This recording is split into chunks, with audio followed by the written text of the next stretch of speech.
السلام عليكم. في الفيديو ده ان شاء الله هتكلم على اهم ايتم في الكاردياك اكزامينيشن، وهي الاوسكالتيشن. بس قبل ما ابدا كده في الاوسكالتيشن هنرجع للفسيولوجي. هشرح كده حته غالبا يعني كلكم عارفينها، تمام؟ وحته تافهه شويه، بس خدونا على قد عقلي يعني وكملوا معايا للاخر، لان انا محتاجها في حاجه قدام. فمش شرط يعني تسكيبوا الحته دي، انتوا كده كده كله مسرعني في 2، فمش هتاخد مننا كام ثانيه يعني ان شاء الله. دلوقتي عندنا الدم بيبقى موجود، اول حاجة بيخش على الهارت في الاتريوم، وبعديها بينزل من الاتريوم للفنتريكلز عن طريق ايه؟ عن طريق الترايكاسبيد فالف والمايترال فالف. بعديها الفنتريكل ده، الدم ده بينزل ازاي؟ بينزل 70% منه بينزل باسيف، و30% اللي فاضلين بينزلوا بالاتريال كونتراكشن، تمام؟ بعديها لما الدم ينزل في الفنتريكل بيعمل كونتراكشن. ليه؟ عشان الدم اللي في الرايت فنتريكل يروح لللنج، واللي في الليفت فنتريكل يروح للسيستميك سيركوليشن. طب الدم بيطلع من الفنتريكل عن طريق ايه؟ عن طريق الاورتيك فالف والبلمونري فالف. طب انا بقول الكلام ده ليه؟ دلوقتي والفنتريكل بيملى والدم نازل من الاتريم للفنتريكل، ده بيبقى اسمه بيبقى اسمه دايستول، تمام؟ ولما الفنتريكل يعمل كونتراكشن عشان الدم يطلع من القلب يروح لللنجز والسيستميك سيركوليشن، ده اسمه اسمه سيستول. طيب دلوقتي في الدايستول الدم نازل من الاتريم للفنتريكل، بيعدي عن طريق بيعدي عن طريق الميترال والترايكاسبيد. فلازم في وقت الدايستول الفالفز دي تكون مفتوحه، اللي هما الميترال والترايكاسبيد. طب باقي الفالفز هتبقى عامله ازاي؟ هتبقى مقفوله عشان الدم ما يروحش في حته تانية. طب وقت السيستول بقى، دلوقتي في السيستول الفنتريكل بيعمل كونتراكشن، فعايزين نطلع القلب من الدم من القلب. هيروح فين؟ هيطلع من الاورتيك فالف ومن البلمونري فالف. في وقت السيستول تو فالفز اللي مفتوحين، الاورتيك والبلمونري. طب والباقي بيبقى قافل، تمام؟ دلوقتي في عندي اي فالف بيبقى فيه مشكلتين، يا اما بيبقى فيه ستينوزز يا اما بيبقى فيه ريجيرش. طب الاستينوز ده الاستينوز ده مشكله في الفالف وهو بيفتح، مش عارف يفتح كويس، تمام؟ والريجيرج مشكله في الفالف وهو مش بيقفل كويس، تمام؟ فالكلام ده انا هحتاجه في الهارت ساوندز، الاديشنال هارت ساوندز، وهنبني عليه كل حاجه في الميرمرز. فعشان كده حبيت اوضحه، بس عشان لو حد عنده مشكله في الموضوع ده. نخش بقى على الاوسكالتيشن.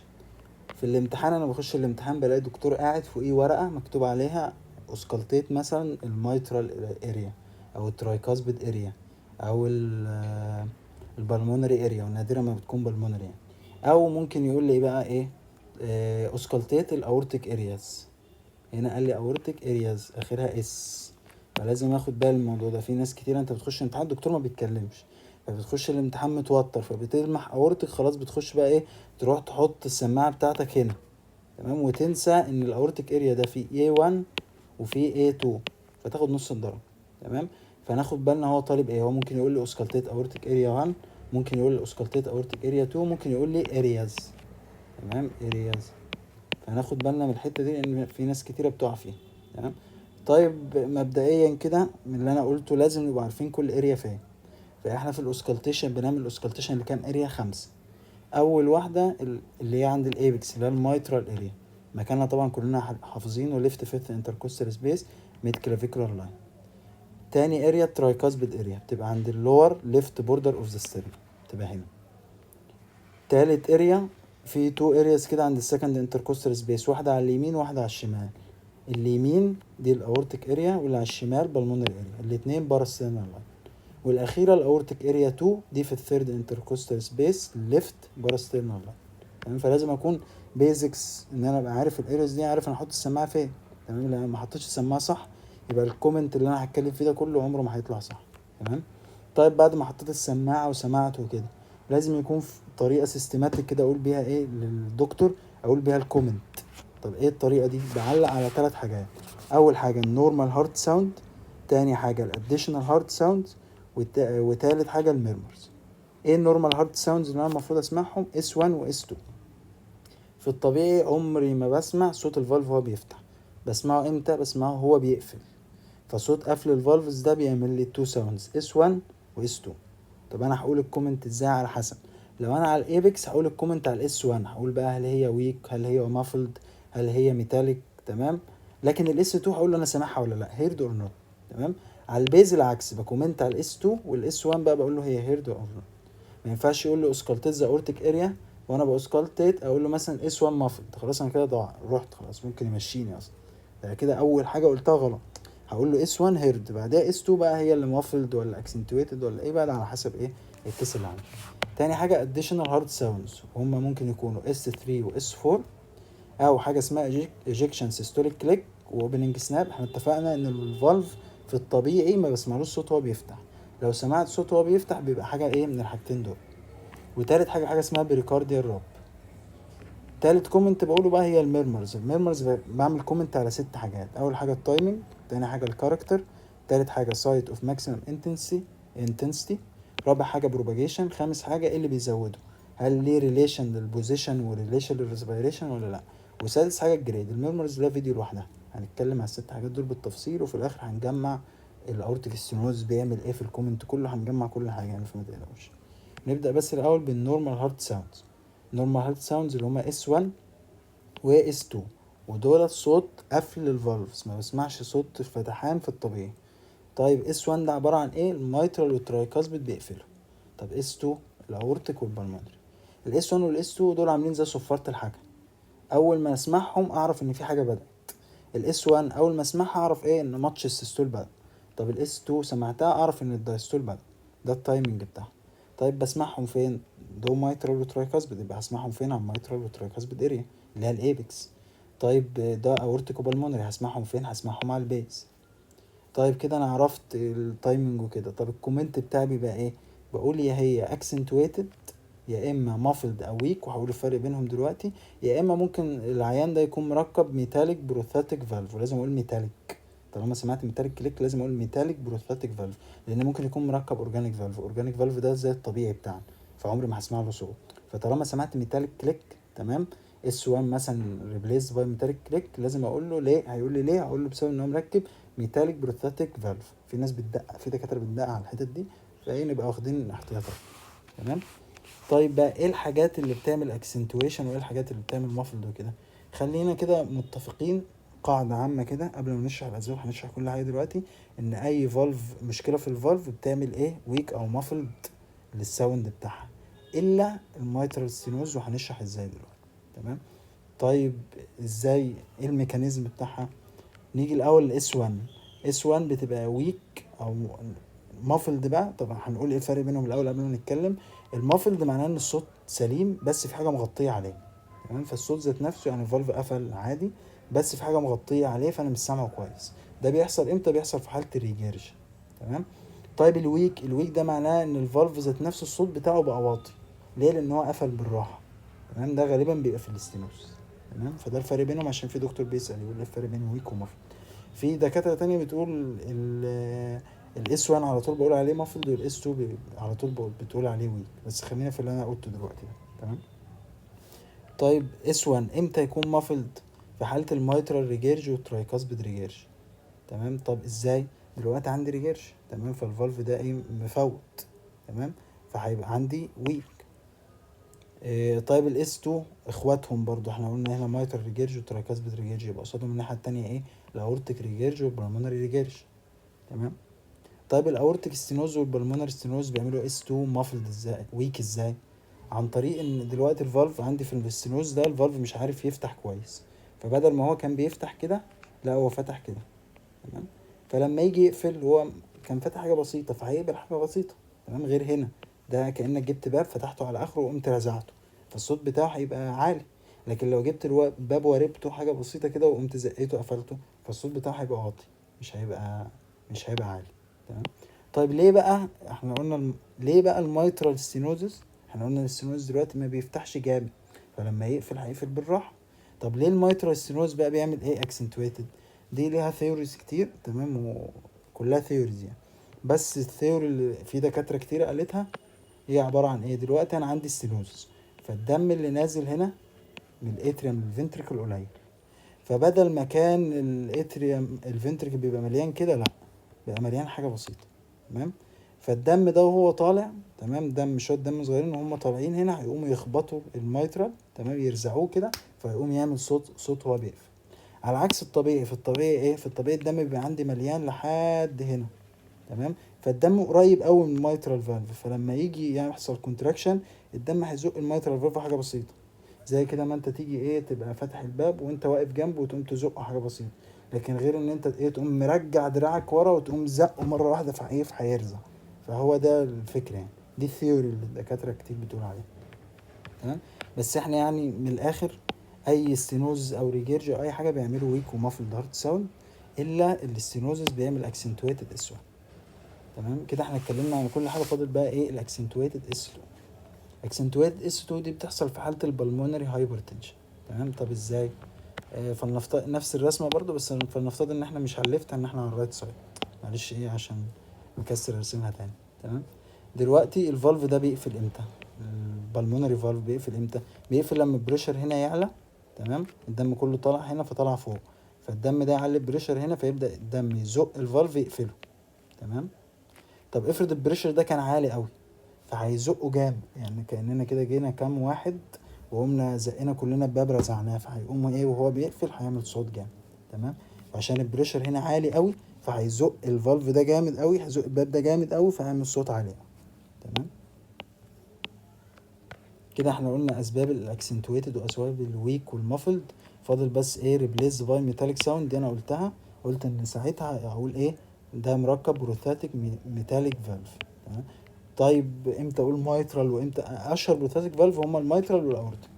المايترال بيعمل لي اكسنتويتد ايه اس 1، لان احنا قلنا اهو ده صوت قفلان المايترال، قصدي ميتاليك اس 1. اما الاورتيك بيعمل ميتاليك اس 2. تمام.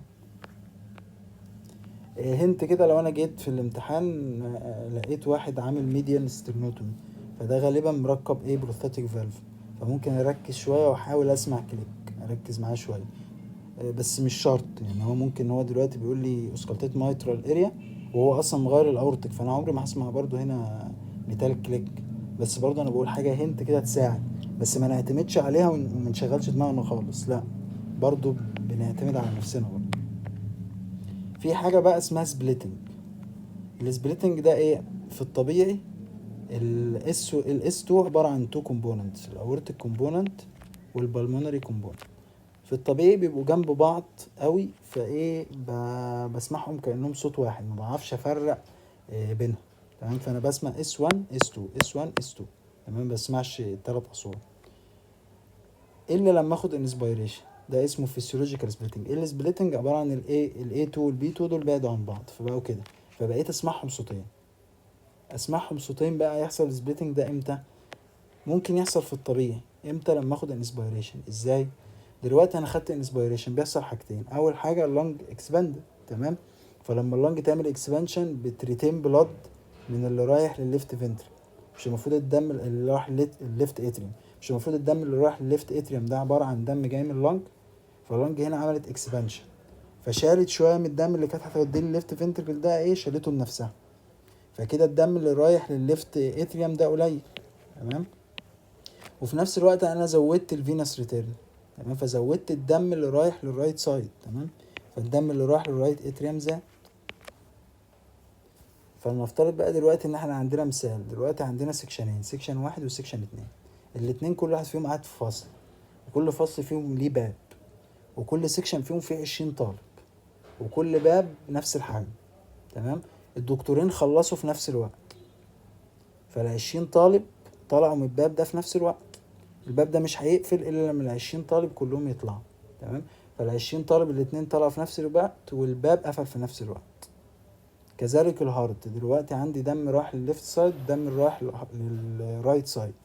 الدم هنا قد الدم هنا، وصلوا في نفس الوقت، خلصوا في نفس الوقت، عملوا كونتراكشن في نفس الوقت، خلصوا من الدم في نفس الوقت، قفلوا في نفس الوقت، فسمعتهم في نفس الوقت.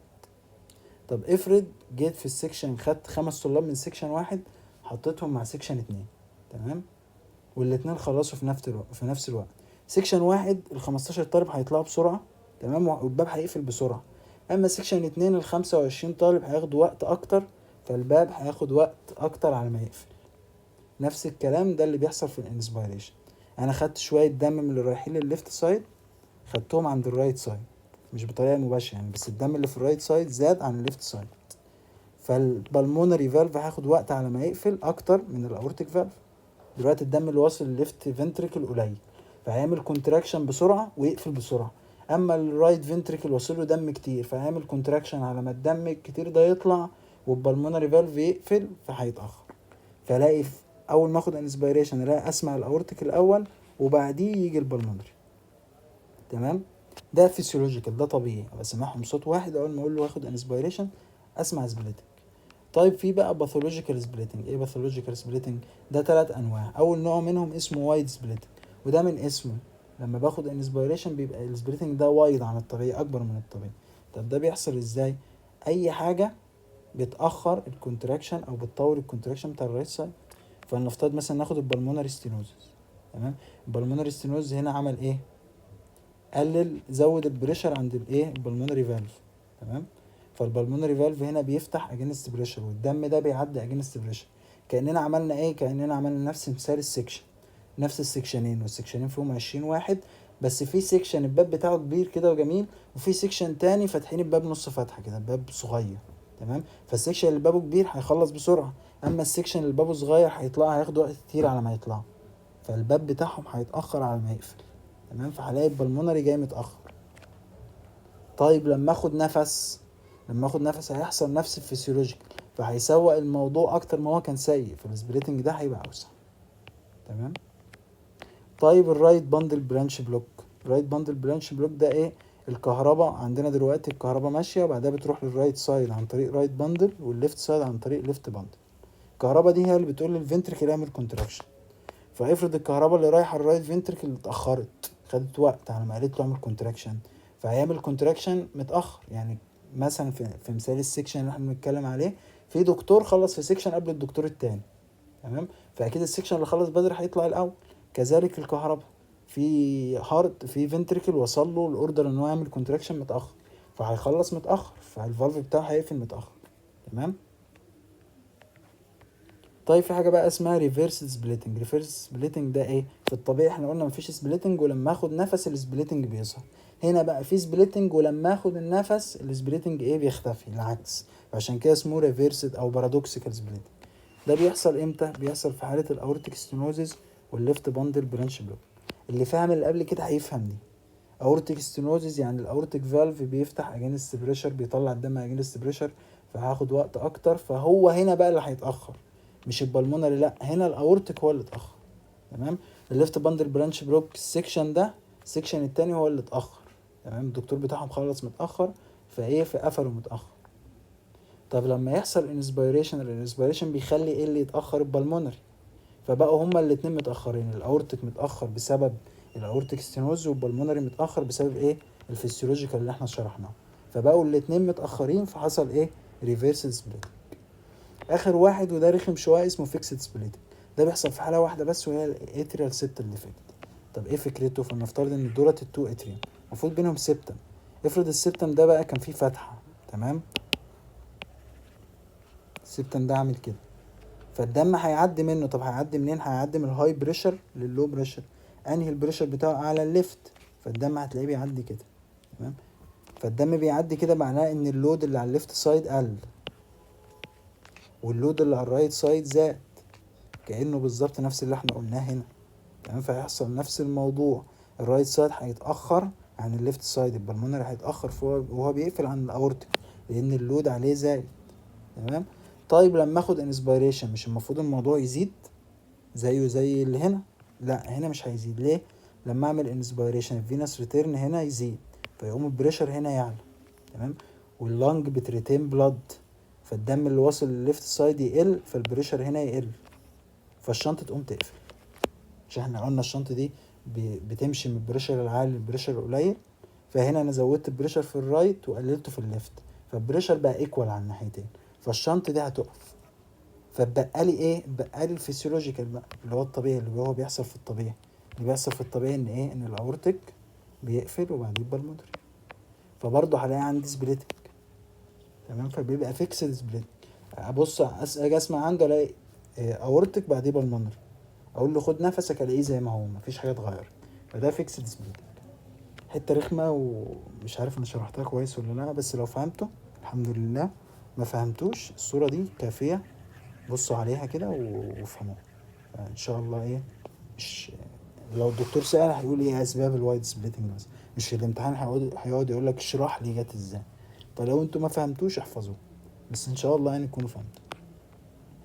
كده خلصنا النورمال هارت ساوندز، نخش على الاديشنال هارت ساوندز. اول حاجه في الاديشنال هارت ساوندز هما اس 3 واس 4. تمام. اس 3 عايز ناس لعيب الكوره. تمام. دلوقتي لعيب الكوره بيستلم الكوره ازاي؟ بيقوم يسحب رجله لتحت كده لما تيجي تلمس الكوره. ليه؟ عشان يمتص ايه الكوره. تمام. كذلك الفنتركل ده لعيب كوره جامد قوي. الدم اللي نازل الباسيف اللي هو 70% نازلين بينزلوا يخبطوا في الفنتركل، صح؟ طب ليه ما بيعملوش صوت وهم لما يجوا يخبطوا في الفنتركل؟ لان الفنتركل عنده كومبلاينس، عنده الاستيسيتي، بيقوم يريح نفسه كده ويمتص الدم ده، فهيقوم ما يعملش صوت. تمام. طب امتى بقى الدم لما يخبط في الفنتركل يعمل صوت؟ حاجه من 3 حاجات. يا اما الفنتركل ده مش لعيب كوره، واحد صاحبك كده غشيم مش لعيب كوره، تيجي تبصيله الكوره تلاقي الكوره ايه، ما يعرفش يستلمها، تلاقيها طارت منه. تمام. فهنا هسمع ايه؟ هسمع اس 3. او اللي بصاله الكوره ما بيعرفش يلعب كوره، بصاله الكوره جامد قوي، فهو مهما كان لعيب كوره برده ممكن الكوره ايه تقلش منه، ما يعرفش يمتصها. ده في حاله ايه؟ حاله الهايبر دايناميك سيركوليشن. الدم اللي كان نازل او الريجيرج ده اللي هو الفوليوم اوفرلود، يعني الدم اللي كان نازل كان زياده عن اللزوم، فالفنتريكل حتى لما عمل كومبلاينس برضو الدم ده كتير عليه قوي، فبرضو عمل صوت. تالت حاجه، كان في مدافع كده، انت جيت بصيت لصاحبك الكوره في مدافع مكتفه، فصاحبك ما عرفش يمتص الكوره، الفنتريكل في حاجه مكتفاه، فما عرفش يعمل كومبلاينس اللي هي ايه، اللي هي كونستريكتيف بريكاردايتس. تمام. فدي اسباب الاس 3. فاقدر اقول الاس 3 ده ايه؟ صوت ايه؟ صوت الدم وهو بيخبط ايه في الفنتريكل، ال 70% للناسين بس. تمام. طب ده بسمعه امتى؟ بسمعه في الايرلي دايستوليك. تمام، في اول الدايستول. تاني ساوند عندي الاس 4. دلوقتي بعد ما 70% من الدم نزلوا بس فاضل 30%. ال 30% دول بينزلوا بازاي؟ بينزلوا باتريال كونتراكشن. تمام. الاس 4 ده بسمعه امتى؟ بسمعه لما الاتريم يعمل كونتراكشن جامد قوي. تمام. بس ناخد بالنا الاس 4 ده مش صوت الكونتراكشن بتاع الاتريم، لا، صوت البلد وهو معدي نتيجة الكونتراكشن. يعني ايه؟ نتيجة سترونج كونتراكشن كمان. يعني دلوقتي نرسم نفس الرسم اللي احنا كنا رسمينها.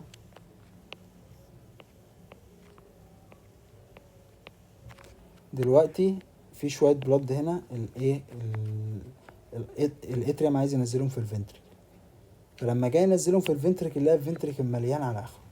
تمام.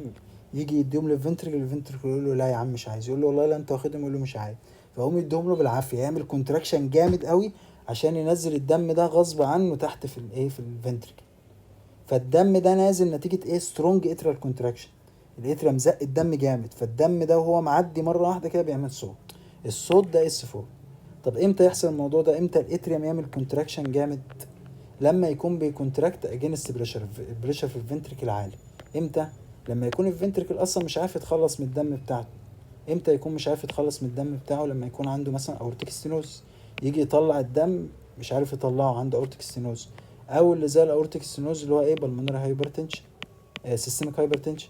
البريشر هنا عالي، فالدم جاي يطلع مش عارف يواجه البريشر ده، فالبريشر في الفنتريكل يعني. تمام. فهنا هلاقي اسمها بريشر اوفرلود. اما الاس 3 قلت فوليوم اوفرلود. تمام.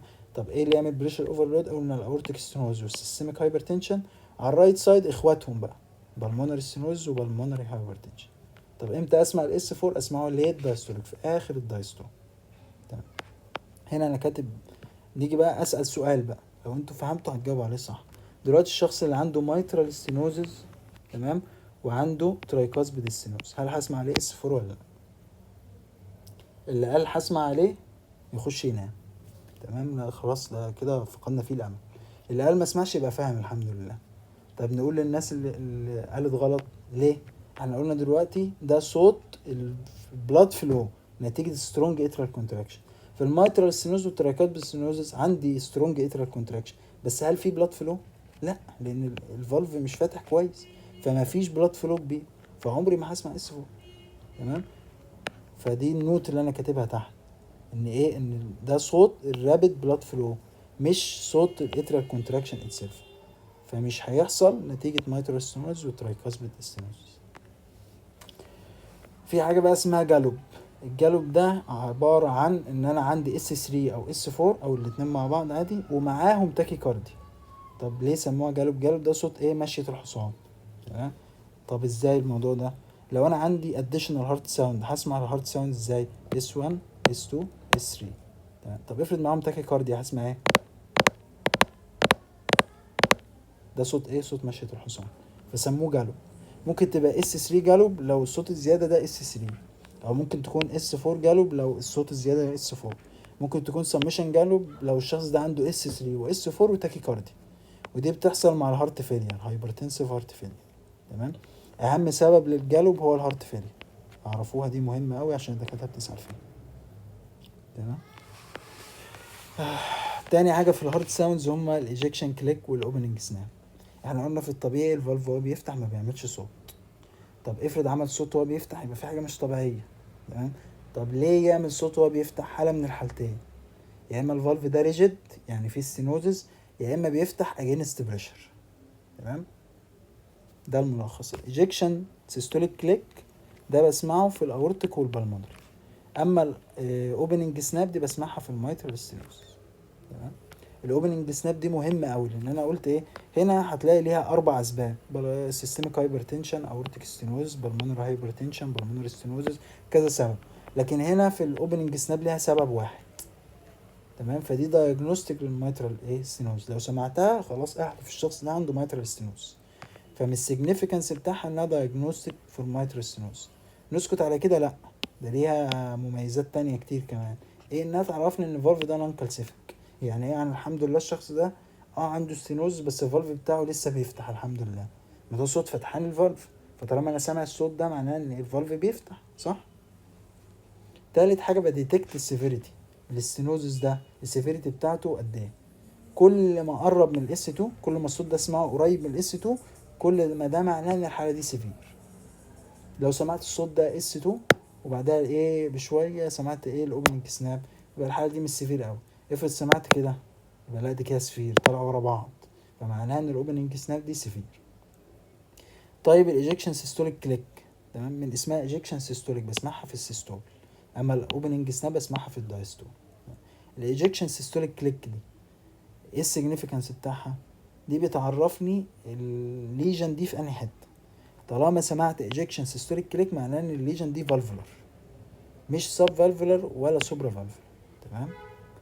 تاني سيجنيفيكانس نفس الكلام مع الميترال ستينوز، طالما سمعتها دي صوت الفالف وهو بيفتح، فطالما سمعتها يبقى معناه ان الفالف ده الحمد لله بيفتح، فمعناه ان هو نوت كالسيفيك. حاجه بقى ايه نوت كده، ان الايجكشن سيستوليك كليك غالبا بيبقى معاه اس 4.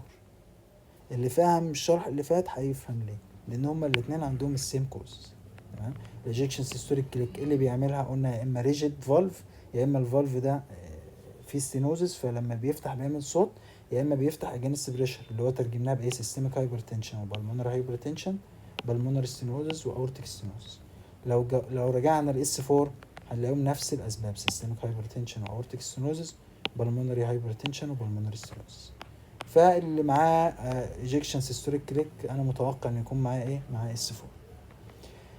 اخر اديشنال هارد ساوند هو البريكارديال راب، ومش هتكلم فيه كتير لان هو البلورال راب نفس الكلام، تو اند فرو ساوند، صوت كده حكه كده، صوت السكوتش. تمام. او صوت كاني جبت حاجتين بحكهم في بعض كده نتيجه بريكاردايتس، في انفلاميشن في البريكارديوم، فالفيسرال والبرايتر لاير بيحكوا في بعض. طيب افرق بينه وبين البلورال راب ازاي؟ عن حاجتين، حاجه منهم سهله، ان انا اقول له يكتم نفسه. لو كتم نفسه ولسه سامع الصوت معناه ان ده من بريكاردي. لو كتم نفسه لو كتم نفسه والصوت راح يبقى ده كان ايه؟ كان بلورال راب. تمام. في حاجه تانية ملهاش لازمه، تمام، بس عشان لو حد سأل فيها، ان البريكارديال راب يبقى ايه ليه 3 اصوات، واحد سيستوليك واتنين دايستوليك. اما البلورال راب يبقى ليه صوتين بس، تو اند فرو، والتاني 3 اصوات، فحاجه ولا كانك سمعتها. تمام. بس لو حد سالك قال لك تفرق بينهم ازاي، ولا هقول لك اكتم نفسه. لو الصوت راح يبقى ده بلورال راب، لو الصوت تاني زي موجود يبقى بريكارديال راب. بس كده خلصنا النص الاوسكالتيشن، فاضل النص التاني الميرمرز. الميرمرز ده بقى عايز ايه؟ تركيز وكوبايه قهوه كده، فهنعمله ايه في فيديو لوحده ان شاء الله.